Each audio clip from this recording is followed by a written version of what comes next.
Hello അസ്സലാമു അലൈക്കും. നമ്മൾ ഈ വീഡിയോയിലൂടെ പറയാൻ പോകുന്നത് എങ്ങനെ തർജ്ജമത്തുൽ ഹയാത്ത് പ്രൊഫൈൽ എഴുതാം എന്നുള്ളതാണ്. ഓക്കെ, അപ്പോൾ നമുക്ക് SLC എക്സാമിന് ഇതും വരാൻ സാധ്യതയുള്ള ചോദ്യമാണ്. അങ്ങനെ വരികയാണെങ്കിൽ നമുക്ക് മിക്കവാറും ഒരു ക്വസ്റ്റ്യൻ ഇങ്ങനെ തരാം, അല്ലെ, ഏതെങ്കിലും ഒരു വ്യക്തിയെ കുറിച്ചിട്ട് ഒരു ബയോഡാറ്റ പോലെ നമുക്ക് കുറേ ഡാറ്റകൾ തരാം. ഈ ഡാറ്റ വെച്ചിട്ട് നമ്മോട് എന്താ പറയുകയാണ്, നമ്മോട് എഴുതാൻ പറയുന്നത് തർജ്ജമത്തുൽ ഹയാത്താണ്, അല്ലേ. തർജ്ജമത്തുൽ ഹയാത്ത് എന്ന് പറഞ്ഞാൽ നമ്മുടെ മനസ്സിലേക്ക് എന്താ വരേണ്ടത്? തർജ്ജമത്തുൽ ഹയാത്ത് എന്ന് പറഞ്ഞാൽ നമ്മുടെ മനസ്സിലേക്ക് വരുന്നത് അതൊരു പാരഗ്രാഫ് ടൈപ്പ് ക്വസ്റ്റ്യൻ ആയിരിക്കും, അല്ലേ.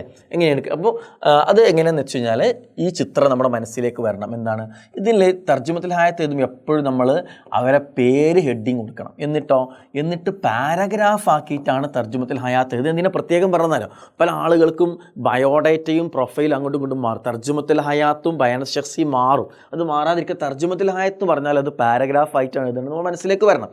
ഇനി എഴുതൽ വളരെ സിമ്പിളായിട്ട് നമുക്ക് എന്ത് ചെയ്യാൻ പറ്റും, എഴുതാൻ പറ്റും എന്നുള്ളതാണ്. ഓക്കെ, ഇങ്ങനെ കുറേ ഡാറ്റ കൊടുത്തിട്ടുണ്ടല്ലോ. ഈ ഡാറ്റ കൊടുത്താൽ ഫസ്റ്റത്തേൽ മിക്കവാറും ഒരാളുടെ പേരായിരിക്കും, അയാളുടെ പേരായിരിക്കും. അപ്പോൾ നമ്മൾ എന്ത് ചെയ്യും, ഇസ്മുൽ കാമിൽ എന്നുള്ളത് എന്ത് ചെയ്യുക, ഒഴിവാക്കും. എന്നിട്ട് നമുക്ക് എന്ത് ചെയ്യാം, ഒന്നെങ്കിൽ കാന വെച്ച് തുടങ്ങാം. കാന ആയിരുന്നു, ആര്, ഈ വ്യക്തി ആയിരുന്നു.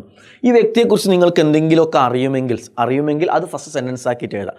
അല്ലാന്നുണ്ടെങ്കിൽ മിക്കവാറും അതിൽ നിന്നുണ്ടാവും അയാൾ ഏതെങ്കിലും സ്ഥാനത്തിരുന്നതിനെക്കുറിച്ച്, മൻസിബ് പദവിനെ കുറിച്ച് പറയുന്നുണ്ടാവും, എന്തെങ്കിലും പോയിൻറ്റ്സ് പറയുന്നുണ്ടാവും.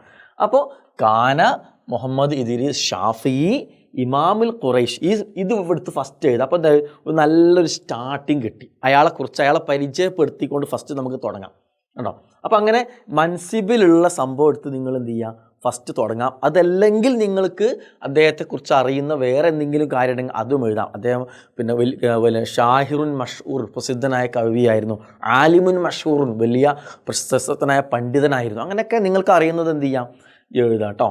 ഓക്കെ, ഇനി നമ്മൾ എന്ത് ചെയ്യുക, അടുത്ത ഇതെന്ന് വെച്ചാൽ പിന്നെ നമ്മൾ എന്ത് ചെയ്യണം, ഇസ്മു വാലിദു ഇതിന് അങ്ങനെ എഴുതാം. അല്ലെങ്കിൽ എന്ത് ചെയ്യാം, നമുക്ക് ഉപ്പാൻ്റെ പേര് എഴുതുമ്പോൾ വാലിദുഹു എന്ന് കൊടുക്കാം, അല്ലെ, വാലിദുഹു എന്ന് കൊടുക്കാം. അല്ലെങ്കിൽ നിങ്ങൾ വാലിദ് കഴിഞ്ഞിട്ട് എന്ത് ചെയ്യുക, ഹൂക്ക് പകരം അയാളെ പേര് വാലിദു ഇമാം ഷാഫി, വാലിദു മഹാത്മാഗാന്ധി, വാലിദു APJ അബ്ദുൽ കലാം, അങ്ങനെ കൊടുക്കാം. ഓക്കെ, അല്ലെങ്കിൽ ഹൂ എന്ന് കൊടുക്കാം.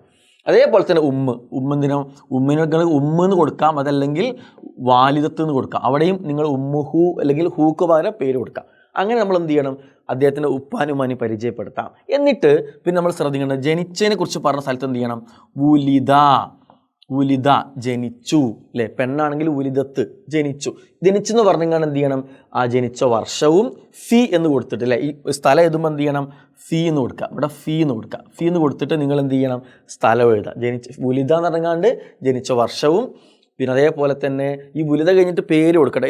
ഇതിന് ഓരോ സെൻറ്റൻസും ഇടയ്ക്കിടയ്ക്ക് പേര് കൊടുത്തു കഴിഞ്ഞാൽ നമ്മൾ എഴുതുന്നത് കുറച്ചും കൂടി കണ്ടൻറ്റ് കൂടുതലുണ്ടാവും. അങ്ങനെ നമ്മൾ എന്ത് ചെയ്യുന്നു, നമുക്ക് എന്ത് ചെയ്യാം, അത് കൊടുക്കാം.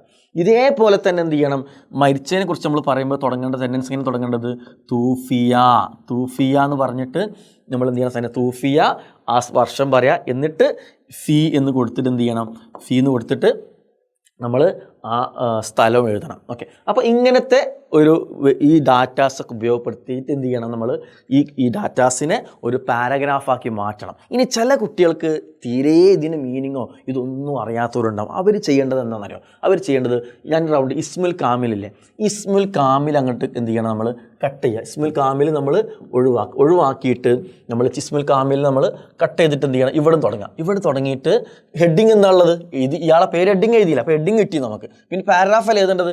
ഇവിടെ തുടങ്ങിയിട്ട് നിങ്ങൾ ഇതിങ്ങനെ ജോയിൻ ചെയ്ത് ഓരോന്ന് കഴിയുമ്പോഴും നിങ്ങൾ രണ്ട് മൂന്ന് പോയിന്റ് കഴിയുമ്പോൾ ആളെ പേര് കൊടുത്തിട്ട് നിങ്ങൾ ഇങ്ങനെ എഴുതിയാലും ഏറെക്കുറെ അത് ശരിയാവും, കേട്ടോ. 100% ശരിയാവുമെന്ന് ഞാൻ പറഞ്ഞില്ല, ഒരു 80-90% ശരിയായിരിക്കും.